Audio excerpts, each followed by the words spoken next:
Hi, I'm Captain Mike. In this video, I am going to explain to you how you can make your own flint knapping tools. We're going to primarily talk about how to make pressure flaking tools. I'll touch on some percussion just a little, but I'm really not going to go into that too much. I'll show you the difference here in just a minute, so let's get in it. As I mentioned before, this video is going to be about do-it-yourself pressure flaking tools and how to maintain them. And by that I mean making a pressure flaker, a pressure flaking pad, and to a somewhat lesser degree a grinding stone. You're going to need a grinding stone on, regardless of whether you're doing pressure flaking or whether you're doing percussion. But I will just tell you a little bit about percussion so that you'll know the difference if it comes up. This video is aimed at the beginner, so you guys and gals out there that know a lot about this, don't jump on me. I'm trying to keep it as simple and short as possible. You'll hear the term abo flint knapping when you get started in this, and what that refers to is the original way to make a point, and that was basically with a rock and something that you wanted to make the point out of. In this case, this is a piece of Texas chert, and all you do with that is your rock is you just braid where you wanted to take a flake off of, and you hit it and it knocks the flake off. I wouldn't even bother to do that. It's just so simple. It knocks the flake off, and then you just shape this. That's abo style. A step up from that is using deer antler. In this case, the deer antler is mounted on a piece of wood, and actually it's not deer, it's moose antler or something like that. Somebody gave me this short piece, I mounted it on a stick. I don't ever use it, but there it is. And a step up from that is using copper boppers, and that is known as percussion. And I'll show you a little bit how to do that after I talk about pressure just a little bit. Or I'll show you how to make those things. Now, the difference, you want to say, well, what's the difference in pressure and percussion? And real quick, it's pretty much this. This was pressure flaked out of a piece of glass 1/4 inch thick, and you see how nice and fine all the flake marks are. They were just pressure flaked off. There are primitive flint knappers that can do this good and this thin by percussion, but I am not one of them. This is just a very crude percussion point made from a piece of raw Texas chert. Raw means it has not been cooked in a fire to make it flake better. But that's the difference. You can see the great big flake scars on it where they run, and that's the difference in pressure and percussion.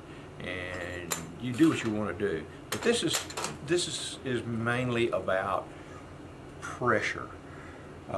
Pressure flaking is done from slabs, as I mentioned earlier, and here are some of the slabs that you would use.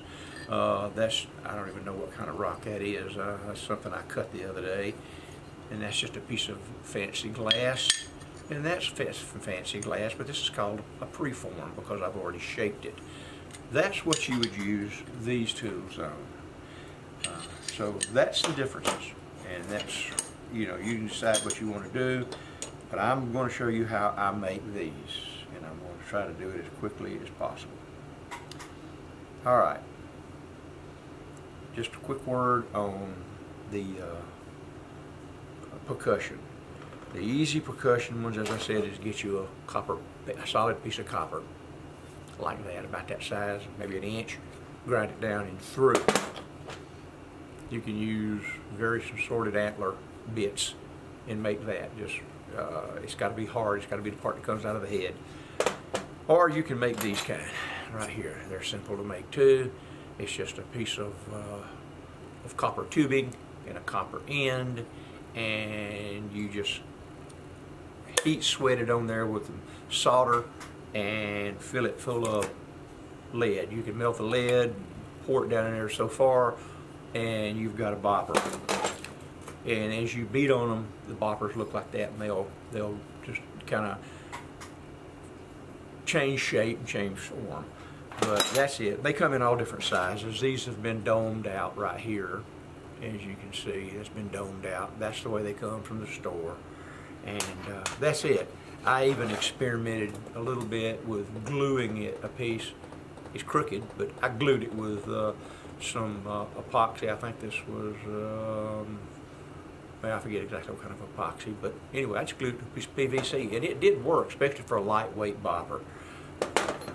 Glued that piece of copper to, it's weighted, it's got, I don't know whether it'll come apart or not, because the reason it's here, well, it won't quite come off, but it is loose. I quit using it because it's loose, it's weighted, it's got lead in there, then I glued a piece of wood in it. You can make copper boppers. That's all I'm going to say about percussion, okay? That's how you can make those. I can make a whole video on it, and I will if it's necessary. But I want to get back to these and show you what you can do. Now, we're going to start off with your pressure flaker, and it has a piece of copper that's in it about right here, I guess. It depends. It's not important. You pull it out as you wear it, and it's held in place by friction and by a set screw. See the set screw right there? So you loosen the little set screw, and then you get your pliers and you pull this out a little further, and then you beat it down, and we'll talk about that. But to make one of these, you don't have to use. This one made here is made out of Lexan, not Lexan. What's this stuff called? I'll think of what it's called in a minute. Anyway, it's a type of nylon rod, and it comes in all kinds of lengths and sizes. You know, I mean, this piece is huge right here, okay? And that's one size, and then there's it comes. I want to keep this thing short. It's never going to end up being a short video. Comes in colors. You can get it gray, you can get it white, you can get it in different sizes, okay? It's not real expensive. You can get it off of eBay, get it off of Amazon, and a couple of pieces like that, it could be a lifetime supply. And what you will do is you will take it and drill you a hole in the end. Now, I use a lathe because I could chuck this in the lathe right here and then tighten it down, and this will run pretty true, and you start your hole right here with a drill bit that's on your chuck on your lathe and drill in as far as you want to. You can also do it upside down in a drill press. Make sure it's square and plumb and drill down through it, because this is this nylon drill. It's very easy. And then you drill you a hole right here slightly smaller than the set screw, and you get these set screws at the hardware store, and they'll just self-thread right on in it, and you know, just put them down with an Allen wrench. Now, some alternatives to that is this little thing I've had for years and years and years here. It's a piece of wood. I just drove a piece of copper in it, and then you can make fine little pressure flakers to do finishing work. That was a handle out of a some kind of a carpet knife or something. And same thing, I drilled a hole in it where I wanted it, put the copper in it, and I beat it flat. Shaped it the way I wanted it. It doesn't pull out. Even though there is a hole there, I don't pull it out. But you can use all kinds of wood to make these things if you want to. That's just a hoe handle. See how I found a center right there? And it's the same with that one right there. This is a bigger one. If you have big hands or you want something you can grip. A larger version of this is using this rod is put you a big thick piece at this end, a big thick piece of copper, let me move the clearer, and a smaller piece at this end. And then this is called an issue stick. And they're about 24 inches long, and they're used to put more pressure. It goes kind of up under your arm like that, and you push in, and it just gives you a lot of pressure for hard to get to places and things that you want to really get off. But that's an issue stick. Nothing I'm going to say about it. It's made the same way you make these. The only thing that changes is the length. Now, copper stuff comes. This copper wire, if you will, or whatever. It comes in all kinds of different sizes. That's about the biggest right there that I have. You can get it at a hardware store. A lot of times at your local electrical company will give you a little bit off of a roll. It has to be copper. Brass won't work. But it's grounding wire mainly. I've got it, I mean, that's like 12-2, too thin for anything really, but you could do something with it. And then it's these are your standard sizes right there, about an inch and a quarter of an inch. And just scrap, pick it up, cut it to length, you know, kind of tap it with a hammer and get it kind of straight, and drive it on up in there, like that. And you know, this one here will do better. And just push it on in there, and you want it to go in there where you probably have to tap it in and leave about so much out, and then tighten your screw down. And when you get to that point, you're going to need to shape it. And what I use to shape it is a hammer. I got to get a ball peen hammer, get on a piece of metal, you need an old railroad tie if you're lucky enough to have an anvil or the back side of a vise, and then you'll beat it. You'll beat it. I beat mine all the way around on 4 sides, and for a reason. What that does is, you can see the 4 sides on that. I guess it'll zoom in here at some point in time. As you beat on this copper, it work hardens it. It makes it harder.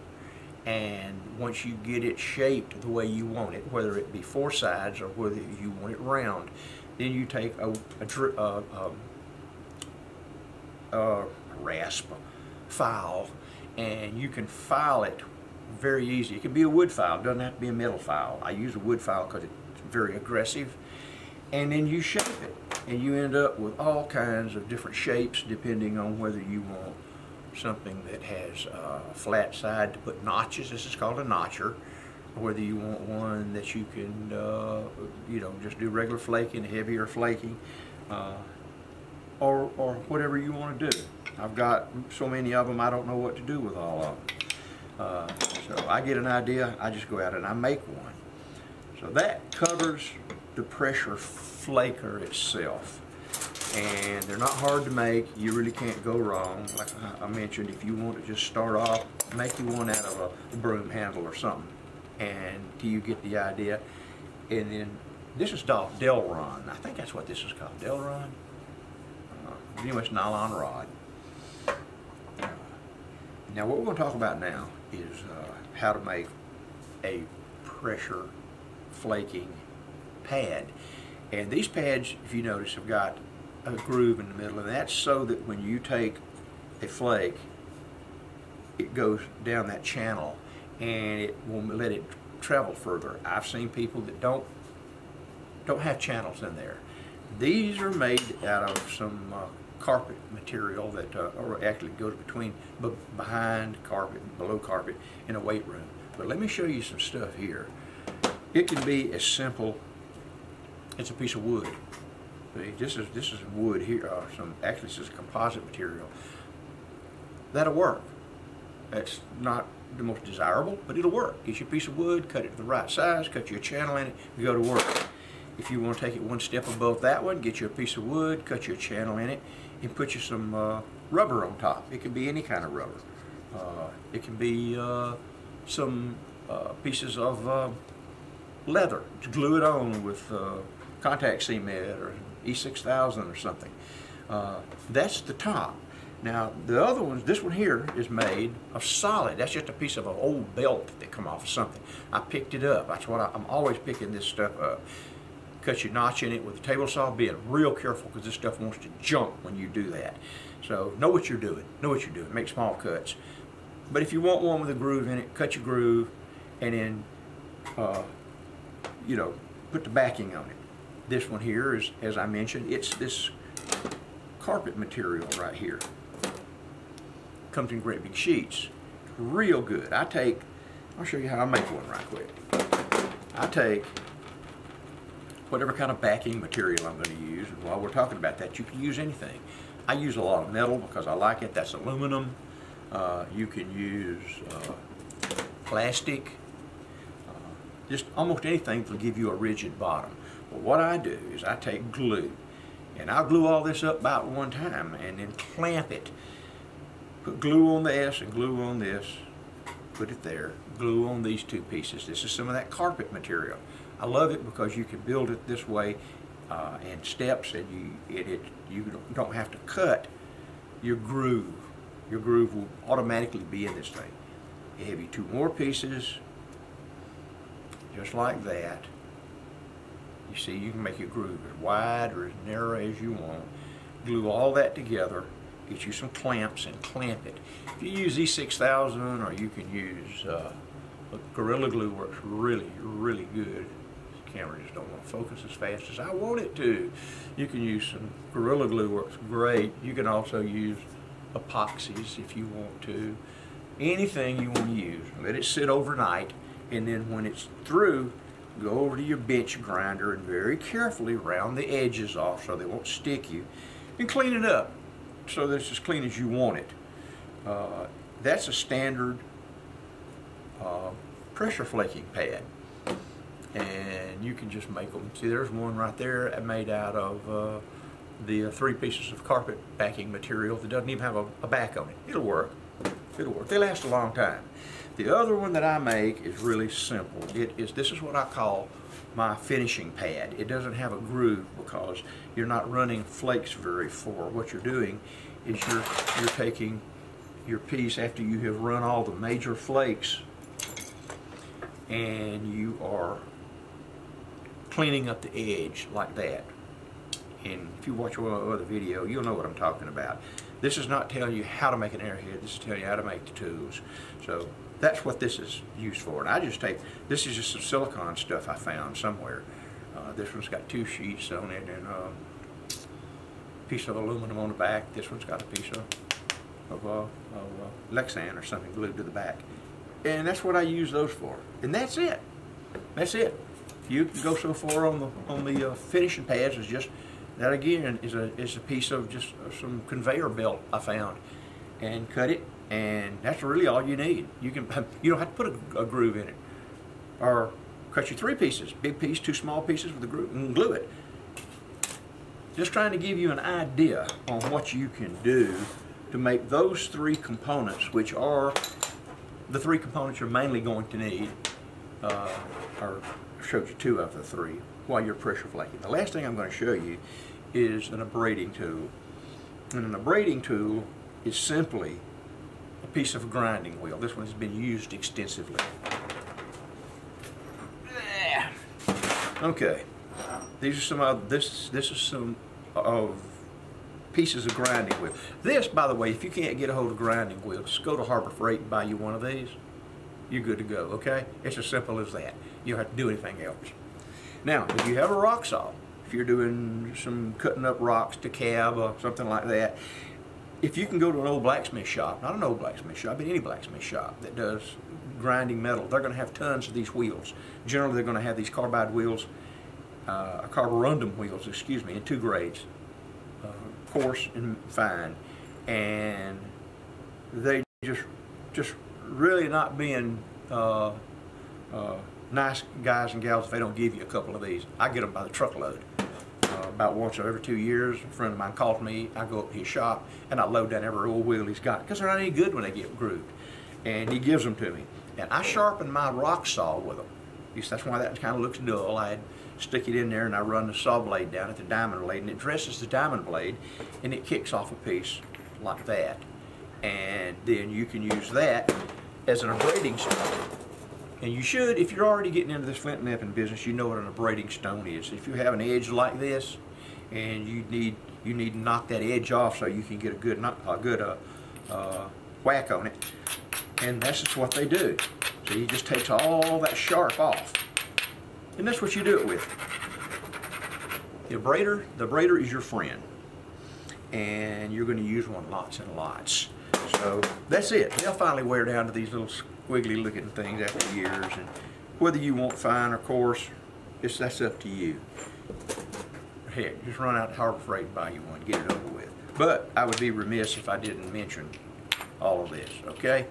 So I reckon that's pretty much all I can talk about on this, on how to make these.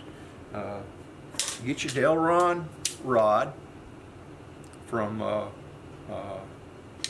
Amazon or on eBay and buy whatever size you want. I've got a couple of different sizes, but you can get it any color. That's your rod. That's to make your pressure flakers. Look around. Go to a carpet store. See if they won't. See if they won't give you some scrap. See, this stuff just scrap. It's not good for anything. And just cut it in lengths like this, and you're good to go on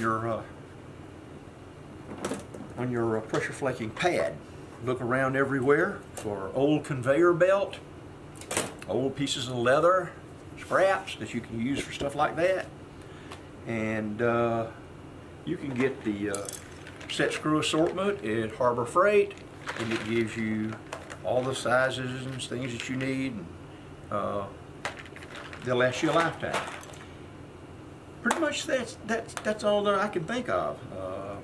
If you have questions about this, I'm trying to make it quick, going over it quick. If you have questions, something I glossed over, and you don't quite understand, let me know. Put it in the comments below and ask the question, and I will answer it. And if you'd like to see another video pertaining to something that has to do with flint knapping that I'm capable of doing, let me know that. I'll try my best to make the video for you. So I think that's about it. Can't think of a whole lot of other stuff I can tell you. It's all pretty simple. So go out and get up some of this stuff that I talked to you about and see what you can do. Appreciate y'all watching this video. I'm Captain Mike, and I'm out of here.